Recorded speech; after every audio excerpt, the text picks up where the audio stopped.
Merci de votre intervention et je cède la parole maintenant à M. le député de Mercier pour son intervention, toujours sur le principe de ce projet de loi-là. M. le député de Mercier, à vous la parole. Merci, M. le Président. Je tiens à rassurer mes collègues de la CAQ que il y a certains enjeux sur lesquels nous nous entendons très bien, d'autres nous nous entendons fort mal. Parmi ceux sur lesquels on s'entend très bien, c'est la situation dans le secteur de la santé, les critiques qu'on peut formuler sur ce que le gouvernement doit faire, ce que le gouvernement ne fait pas bien. Mais sur la question d'Uber, je dois quand même préciser que partant d'une connaissance, en tout cas plus, je dirais, personnelle, plus concrète de ma part de l'industrie du taxi, ayant moi-même œuvré dedans, mon père, nombre de mes amis, mais aussi par la simple connaissance, je dirais, de la réalité très, je dirais, déplorable que vivent des milliers et des milliers de chauffeurs de taxi qui sont souvent d'origine immigrante, qui se tournent vers l'industrie du taxi comme un moyen d'intégration économique et sociale au Québec. Il est très important, je pense, d'un point de vue de justice sociale, de souci pour nos communautés, pour nos familles, de s'assurer que tout ce qui, sur le plan économique, sur le plan innovation technologique, est introduit dans la société, se fait de manière harmonieuse avec la nécessité d'offrir des bonnes conditions d'emploi et des bons revenus à nos familles. Et il est certain, hors de tout doute, que Uber est une entreprise d'abord frauduleuse, qui a à de nombreuses reprises été poursuivie, condamnée, dont les représentants, par exemple, en France, ont été condamnés ne serait-ce que pour fausse représentation, présentent leur entreprise comme une entreprise de covoiturage. Ça a été à juste titre condamné en France. Ici même, M. Marc-Olivier Vachon, d'un service de covoiturage qui appartient au Québec, qui s'appelle Amigo Express, dont on a une longue expérience au Québec. Moi, je me rappelle, au début de mes études en médecine, entre Montréal et Québec, j'utilisais déjà le service d'Allostop. Ça existe au Québec depuis 30 ans. Donc, on connaît au Québec ce que c'est que le covoiturage ou le partage de l'auto, le ride-sharing, d'accord?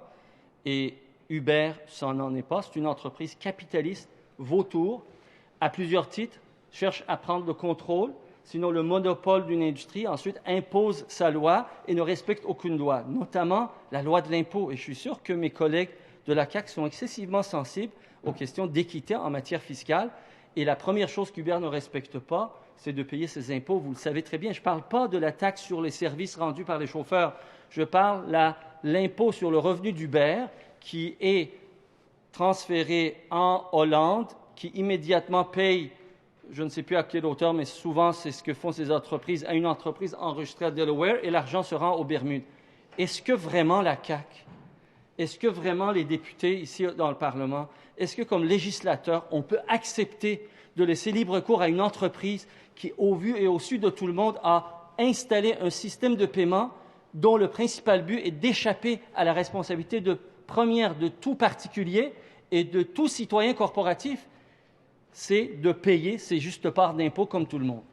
Donc, ça, c'est la première fraude intellectuelle et commerciale majeure de cette entreprise vautour, et qu'à juste titre, l'État québécois a rappelé à l'ordre en leur disant « non, non, non, non, vous ne pouvez pas faire n'importe comment, vous ne pouvez pas agir n'importe comment », d'autant plus qu'il y a une commission de notre propre Assemblée nationale qui se penche sur les pratiques d'évasion et d'évitement fiscal agressif comme le pratique Uber. Alors, on serait bien mal pris et très incohérent, d'une part, aller en commission pour essayer de trouver des solutions pour arrêter l'hémorragie de l'évitement et de l'évasion fiscale, et de l'autre part, d'applaudir et de se faire les partisans et les promoteurs de cette entreprise de capitalisme sauvage qui a une vision de l'économie qui appartient à celle du 19e siècle et non du 21e siècle.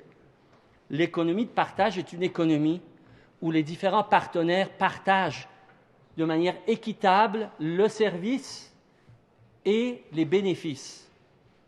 Le service et la plus-value. Ça ne peut pas être une entreprise multinationale d'un part et des conducteurs précaires qui font, comme vous le savez, ça a été testé par un journaliste enquêteur du Journal de Montréal qui a fait de l'Uber pendant une semaine, qu'ils font 4,60 de l'heure. Tenez-vous bien, 4,60 de l'heure. Mettez ça au double, ça ne fait toujours pas le salaire minimum. Disons que le chauffeur, le journaliste n'était pas habile. Doublez ça, ça ne fait même pas le salaire minimum.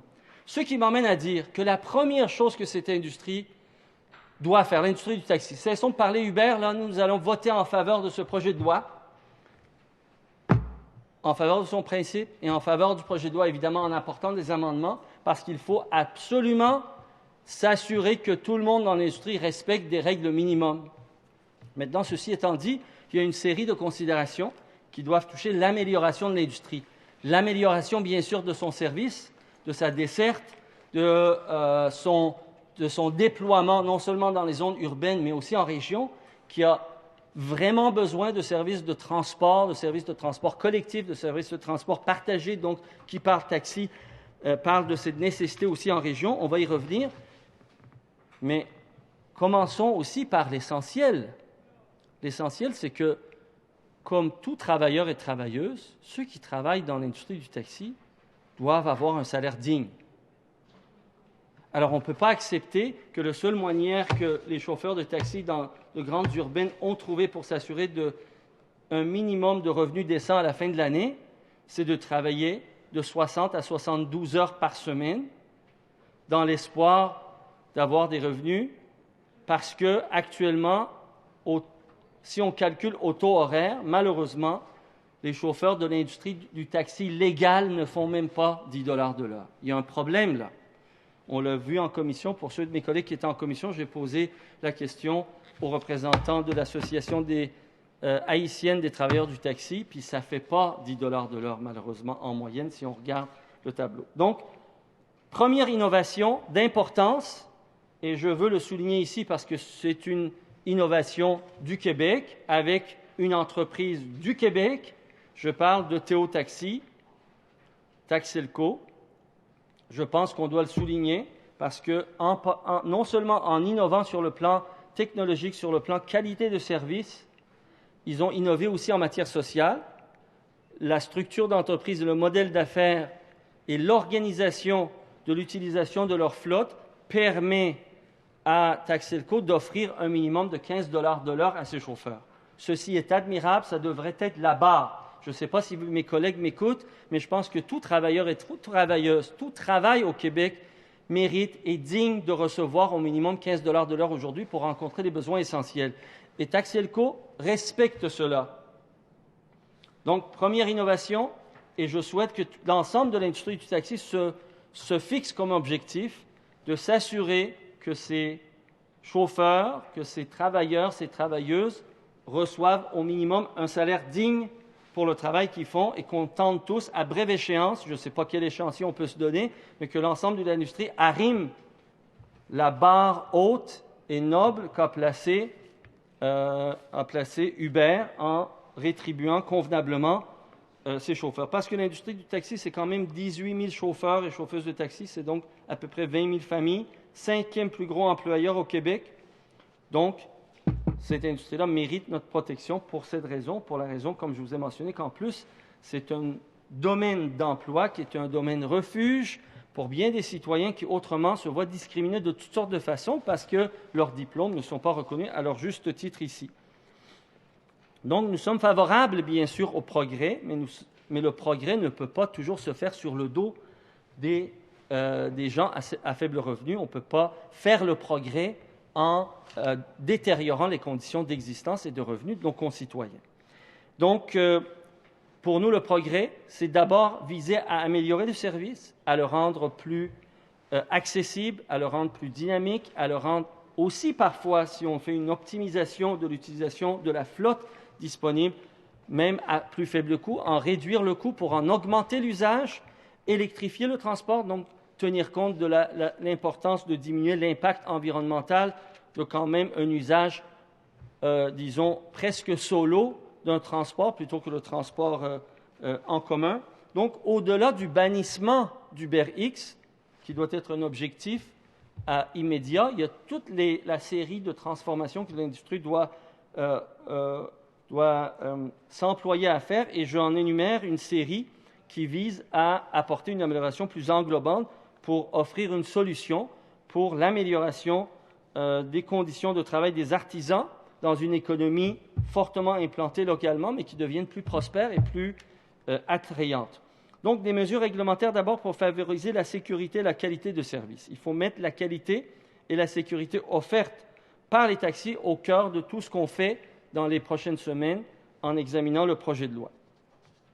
Il y a des mesures de formation, il y a des mesures d'évaluation des chauffeurs, il y a des mesures aussi d'encadrement. C'est pour ça que nous soutenons la proposition qui est faite par le regroupement des travailleurs autonomes des métallos, qui regroupe déjà plusieurs milliers de chauffeurs de taxi et des artisans du taxi, pour une association professionnelle qui s'assurerait d'assurer l'encadrement de la qualité et de la formation, de la qualité du service et de la formation qui doit l'accompagner. Modernisation des modes du paiement, ça là-dessus tout le monde s'entend. Modulation des tarifs, tout le monde sont venus témoigner de la nécessité de moduler des tarifs, mais également intégrer les zones, en quelque sorte moduler les zones, dépendamment ici même dans la ville de Québec, au cours du dernier mois, on a vu une illustration du problème de zonage. Donc, en intégrant et en modulant les zones en fonction des besoins spécifiques, ponctuels qui peuvent se présenter, il arrive un gros bateau de croisière dans le port, bien, il faudrait que la desserte de la zone du port soit ouverte à tous les taxis, quelles que soient les agglomérations auxquelles sont rattachés les permis. Il arrive un gros spectacle, un gros besoin à l'amphithéâtre de Québec. Également, dans le sens inverse, il faudrait que la zone de l'amphithéâtre soit accessible à toutes les agglomérations, tous les différentes plaques de taxis pour offrir en temps utile, lorsqu'on a un besoin, le nombre de taxis suffisant pour une desserte adéquate en fonction des besoins. Donc, modulation des tarifs, modulation des zones, si ce n'est pas une intégration totale des zones, modernisation et électrification de la flotte. Là, l'État québécois peut jouer un rôle important. Les taxis consomment énormément d'énergie, font beaucoup de kilométrage. Hydro-Québec est en surplus d'électricité. L'État québécois cherche à trouver des moyens pour encourager la transition vers des voitures électriques. Voilà une bonne situation. Hydro-Québec pourrait installer dans les grandes zones où il y a beaucoup de taxis des bornes de recharge avec un prix réduit pour les chauffeurs de taxi, pour les artisans du taxi. Ça ne coûterait pas grand-chose à l'État faire ça, mais ça pousserait des milliers de petits propriétaires et de chauffeurs de taxi, c'est-à-dire c'est une pression importante pour l'électrification totale, pas juste des hybrides, mais l'électrification de la flotte de taxis disponibles au Québec. Ensuite, le taxi partage. Moi, je me rappelle, en 2009, à ce moment-là, le député de Louis Hébert était ministre des Transports, puis on parlait de la Syrie et du Liban, de cette région du monde où il vient. On parlait de Istanbul qu'il a visité. Moi, je parlais des grandes capitales du monde, dont Téhéran, et même d'autres capitales en Occident. Et partout, le taxi partage est possible de différentes façons, en fait, dans plusieurs grandes capitales du monde. Et dès ce moment-là, on disait, pour aider l'industrie du taxi et pour encourager de plus en plus de gens à prendre le taxi, pour diminuer les tarifs pour une catégorie d'usagers, il faudrait rendre nos règlements adaptés, changer le règlement pour permettre le taxi partage. D'autant plus que ça serait excessivement intéressant pour le covoiturage ou le taxi partage sur le modèle du covoiturage pour le matin, pour se rendre au travail, pour retourner à la maison, et aussi dans les zones rurales du Québec. Ça pourrait être un outil important pour rendre le taxi plus abordable en faisant partager les coûts par plusieurs usagers du taxi. Un mot pour parler des logiciels, puisque beaucoup de l'argumentaire de ceux qui se portent à la défense d'Uber tourne alentour des plateformes, des logiciels. Je veux porter à leur attention que déjà au Québec, depuis plusieurs années, des milliers de voitures sont munies d'applications, les unes plus intéressantes que les autres, qui sont reliées donc à des applications mobiles accessibles par les usagers du taxi. Taxi Coop à Québec, 600 voitures. Taxi Diamond à Montréal, plus de 1000 voitures. 3 coopératives de taxi à Montréal, les 3 réunis, 800 voitures. Ypra Taxi, je reviendrai sur Ypra Taxi, plus de 500 véhicules. Atlas Taxi, dans l'ouest de l'île de Montréal, 200 véhicules. Théo Taxi, actuellement aux alentours de 50 véhicules. À Longueuil, 300 véhicules. À Laval, 200 voitures. Et plusieurs autres à Sherbrooke, à Trois-Rivières. Au total, au-dessus de 4000 voitures au Québec sont déjà munies d'applications mobiles. Ce qui fait la force d'Uber, c'est sa reconnaissance, étant donné que c'est une entreprise globale, avec une seule application connue de tous, Uber, on peut y accéder. Mais cette possibilité existe au Québec. Les représentants d'Ypra Taxi, qui est un développement technologique d'une application et d'une plateforme mobile, ici même au Québec, grâce à des diplômés d'une école de chez nous, c'est-à-dire l'École polytechnique de Montréal, offre cette possibilité. Autrement dit, une plateforme commune où toutes les voitures munies de différentes applications de différentes compagnies pourraient être regroupées et qui ferait un dispatch à l'échelle de l'ensemble du territoire et qui pourrait permettre en plus de mieux articuler, et c'est là que le Québec moderne devrait aller. C'est là qu'on a besoin de beaucoup plus que ce que Uber a à nous offrir pour offrir de meilleures qualités de transport, un cocktail de transport non individuel aux citoyens qui veulent recourir à d'autres choses que leur auto solo. D'accord? Et ce cocktail de transport comprendrait le taxi partage, le covoiturage. On a entendu les gens d'Amigo Express qui sont venus témoigner, mais qui pourraient également s'articuler avec les services de transport urbain ou des services comme Communauto à travers une carte ou une application sur nos cellulaires qui puisse permettre de faciliter les modes grâce à des modes de paiement électroniques et reconnaissance de l'usager pour assurer la sécurité, la reconnaissance de l'usager et de l'automobile qui offre le service. Autrement dit, une plateforme commune qui ferait en sorte que n'importe où au Québec, au lieu de me demander, moi, je suis à Longueuil, quel service de taxi j'appelle, je suis dans l'ouest de l'île de Montréal ou je suis à Québec, lesquels j'appelle, à tout moment, je me connecte à une plateforme commune qui pourrait s'appeler Ypra Taxi, puisque ça existe déjà au Québec. Et Ypra Taxi, dépendamment de mes besoins, j'ai besoin d'un covoiturage, j'ai besoin d'un taxi individuel, j'ai besoin d'un taxi partage, je rentre mon besoin et à partir de là, le plateforme commun me met en lien avec des services disponibles, que ce soit d'Amigo Express, que ce soit de Communauto, que ce soit des services de taxi, pour, au moment souhaité, avoir accès aux services de transport collectivisés ou non individuels à l'échelle de l'ensemble du territoire. Tout ça, là, c'est à notre portée. On n'a pas besoin d'Uber. Tout ça, c'est des technologies et des moyens dont dispose déjà l'industrie du Québec, les universités du Québec, les chauffeurs de taxi, des entreprises comme Amigo Express, des entreprises comme Communauto. On n'a pas besoin d'Uber. Il suffit d'une volonté politique de la part du gouvernement, et j'espère que le ministre aura l'occasion d'entendre mes propos. Je vais utiliser les 2 dernières minutes pour dire que si le ministère du Transport, si le ministre souhaite vraiment un projet pilote qui règle les besoins du Québec, ce n'est pas un projet pilote avec Uber dont on a besoin. C'est un projet pilote pour examiner la possibilité d'intégrer justement les différentes applications des différentes compagnies de taxi éparpillées sur le territoire, sur une plateforme commune, accessible à tous, partout, et en plus rendre cette plateforme aussi une plateforme d'intégration des autres services de transport, covoiturage, Communauto, transport collectif, pour qu'une application mobile nous rende vraiment mobile à la fois sur le plan littéral du mot dans nos transports, mais mobile aussi en fonction de nos besoins variables dans la journée, dans la semaine. Un jour, j'ai besoin d'un taxi, ou le même jour que j'ai besoin d'un taxi, dans l'après-midi, j'ai besoin d'une voiture sous la forme de Communauto. Je laisse ma voiture à Montréal, je prends le train pour venir travailler à l'Assemblée nationale. Un après-midi, j'ai besoin d'une voiture pour me rendre quelque part, chercher quelque chose, rendre visite. Tout ça pourrait être intégré à une plateforme commune qui nous permet d'accéder à tous les services, qui permet de savoir est-ce que c'est mieux que je prenne un covoiturage, que je loue une Communauto, ou comment on appelle ça, Car2Go, ou des services similaires, ou bien j'utilise le taxi. Et tout ça est accessible. Donc, j'invite le ministre à considérer sérieusement la possibilité d'un projet pilote. Je vais en discuter lorsqu'on sera en commission parlementaire, un projet pilote pour voir comment on peut intégrer tous ces services déjà disponibles à travers une plateforme commune accessible à l'ensemble de la société, notamment les jeunes qui sont à la recherche de ce genre de solutions dynamiques et modernes. Merci, Monsieur le Président. Bon, merci, M. le député de Mercier, de votre intervention.